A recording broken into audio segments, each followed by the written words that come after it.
Okay, part two. I knew that I was talking for like 25 minutes, and then my phone, like, I just know when it's time to cut it short, let's put it that way. But most people really aren't your friends, okay? You have a lot of associates, you have a lot of acquaintances, you have people that you know, whatever. But most people, when it comes right down to it, are very self-serving people. And it's understandable that people are self-serving, but sometimes people are self-serving to the point of where they have no problem of stepping on you. Okay? That's when it becomes a problem. And there's a lot of people out there like that. So I'm not interested in those sort of relationships. Okay? I'm just somebody who literally does everything they can to take care of themselves. Meaning, I never wanted to be dependent on other people to find me jobs, to look for my job, to set up my life, to traffic me, to tell me what I'm supposed to do, how I'm supposed to live. To me, obviously, that's a form of narcissism. And the head person who got involved in this was evil. They had evil intent as they did this, okay? Obviously, they have extreme insecurities about themselves because they're trying to force me into some sort of lifestyle or do things that don't agree with my personal well-being, and especially since I don't know these people enough or even like these people enough to want to take their advice. You don't try to quote unquote help somebody in this sort of manner. So anyway, I digress. I need to talk about what I need to do. And I'm basically, because you're in a situation where you're isolated, because they create all the tension with your previous employers, you get to the point where you don't even want to talk to these people anymore, okay? Because they're siding with, like, the Lyles family or whatever, liars, basically. And so you don't communicate with them anymore. You lose communication. The only time you want to communicate with these people is if, like, for example, you apply for a job and the particular employer calls the other employer to communicate that way. And you're not even doing that directly. You know what I mean? I don't want to see these people. I saw Steve Murray about a few weeks ago in my neighborhood, in my grocery store.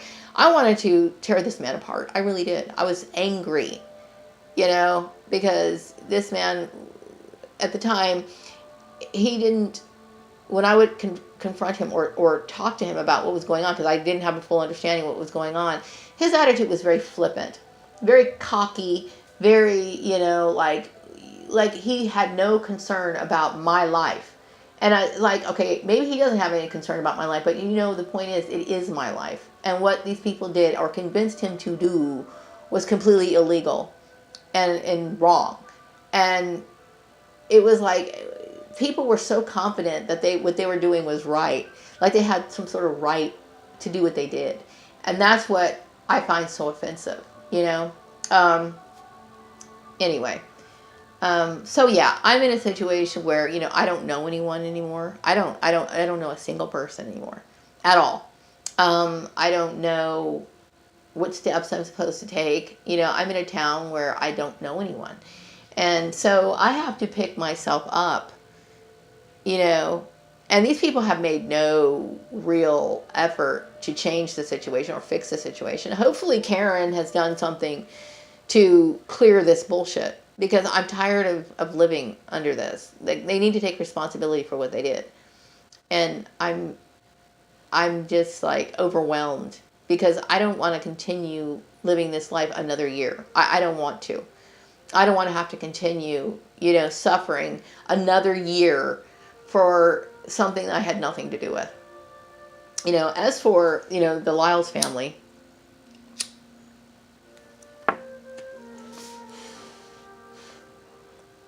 just get out of my life.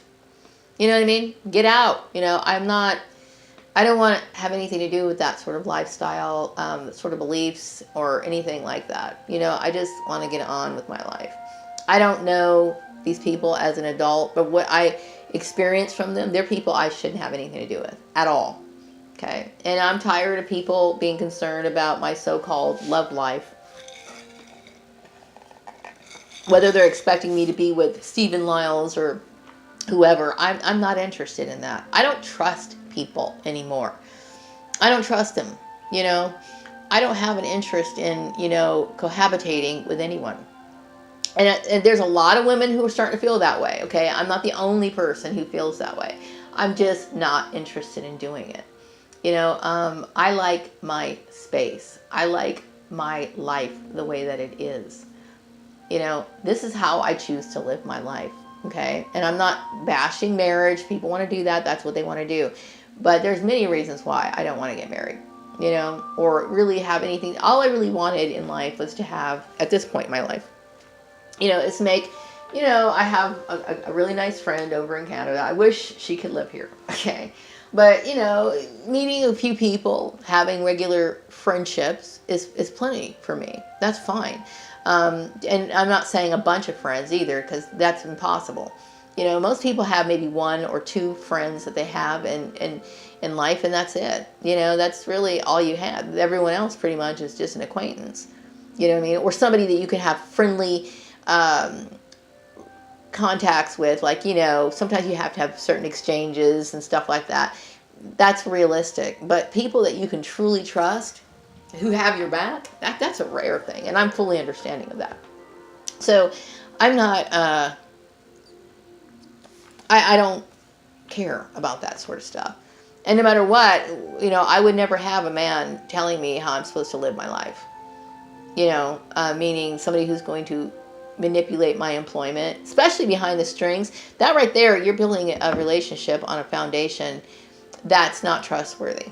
You know what I mean? That's being you're being with somebody who's going to manipulate you, and abuse you, because they feel, oh, that I gave you this, and so I'm going to yank it all back. And I will tell you that's illegal. You can't do that. My labor is valid. Meaning, I know that this is one of the manipulative tactics that many traffickers use, because they'll say, oh, I gave her this job. I was a reference for this job. So I'm going to say, well, she can't go on. That's bullshit. That's the labor that I put in. I put that labor in. It's my labor. So I have every right to claim that.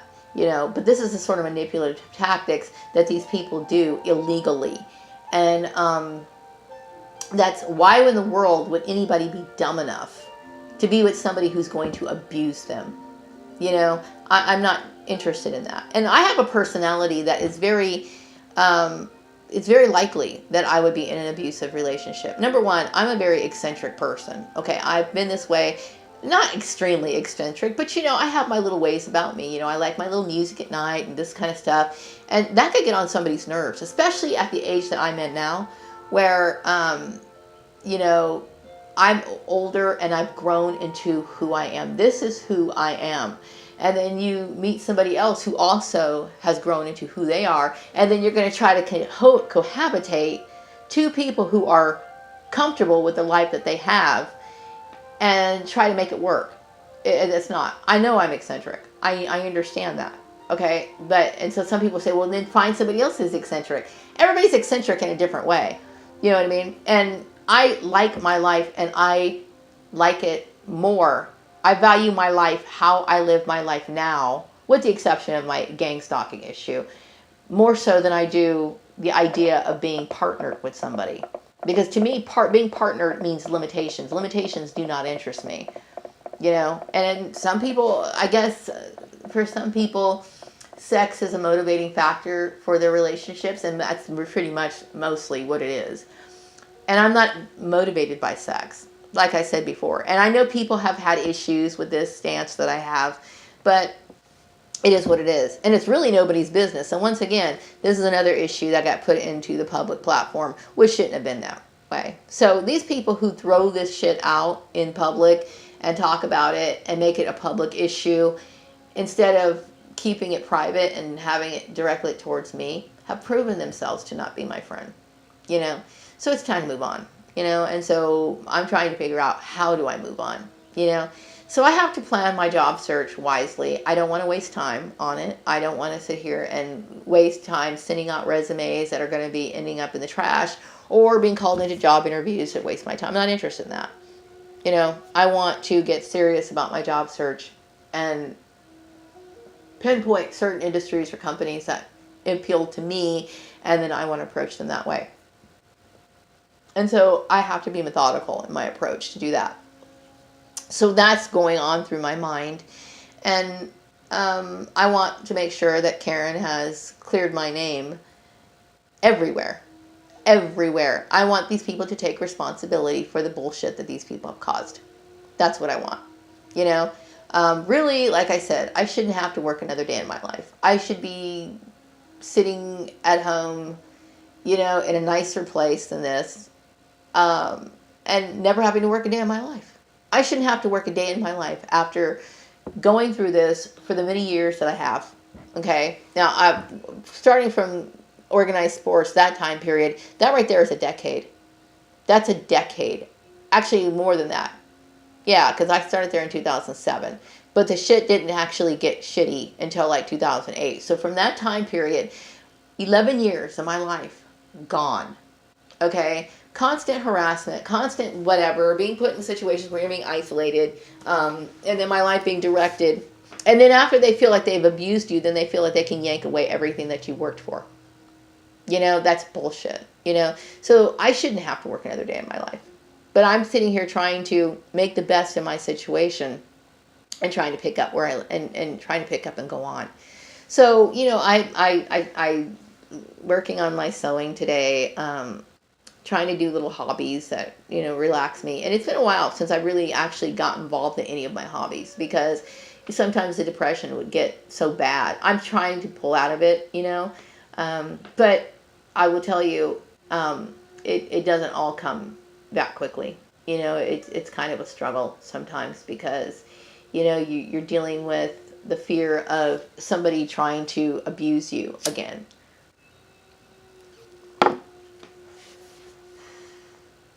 So anyway, I'm going to wrap up this video. I'm just taking it easy today. I'm staying in my pajamas, which is rare, okay? But and you know, I'm the kind of person, I'm very meticulous. Like, I wake up and I make up my bed every morning. I'm not one of those people who like to go out and know that my bed's unmade. I make up my bed every day, okay? I don't even like starting a project until my house is clean. You know, like, if I'm excited about starting a sewing project, I make sure that my house is clean because I don't like working in clutter. You know, I'm very I'm very picky about certain things, okay? Which is another reason why, you know, I don't like the idea of being partnered with somebody because, you know, you could be with a slob. You know, they might like shit that I don't like. You know, I don't want to deal with that. Not in my life. I've dealt with too much crap in my life to want to bring shit under the same roof with me, you know?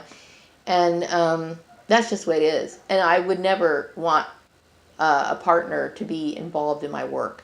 Ever. Ever. Okay? Because that's just an open door. You're leaving the door wide open for abuse. And so, you know, people who are speculating that, you know, I'm going to be with somebody, whatever, that has nothing to do with work. Ever. It will never have anything to do with work. You know, and so I would just kind of appreciate it if people just kind of minded their own business. And that's really what it should be in the first place. So I'm going to wrap up this video. I'm going to kind of pedal around before I start my project. And I hope you all have a wonderful day. And I'll be back with another one later. Bye-bye.